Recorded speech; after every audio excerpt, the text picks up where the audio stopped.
પાદરા જિલ્લા પંચાયત અને તાલુકા પંચાયત બેઠકના ઉમેદવારો દ્વારા ચૂંટણીના પ્રચારના શ્રી ગણેશ કરી દેવામાં આવ્યા છે। આગામી 24 તારીખે મતદાન થવાનું છે અને હવે ચૂંટણી પ્રચાર ઉમેદવારો દ્વારા શરૂ કરી દેવામાં આવ્યો છે। પાદરાના ગણપતપુરા બેઠકના જિલ્લા પંચાયતના ઉમેદવાર અને એ સિવાય તાલુકા પંચાયતના જે ભાજપના ઉમેદવારો છે તેઓ દ્વારા ચૂંટણી પ્રચારના શ્રી ગણેશ કરવામાં આવ્યા છે। ગણપતપુરા જિલ્લા પંચાયતના ભાજપના ઉમેદવાર ભૂમિકાબેન સોલંકીએ ગણપતપુરા ગામેથી ચૂંટણી પ્રચારના શ્રી ગણેશ કર્યા।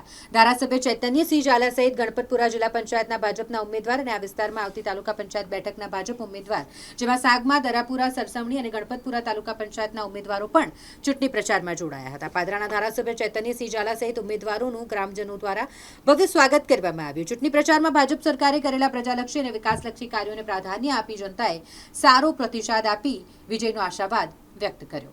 જિલ્લા પંચાયત ભારતીય જનતા પાર્ટીએ મને વિશ્વાસ રાખીને ટિકિટ આપી છે, તો મને આશા છે કે મારા ગણપતપુરા જિલ્લા પંચાયતમાં આવતા સર્વ મતદારો મને મત આપીને વિજય બનાવે તેવી હું આશા રાખું છું।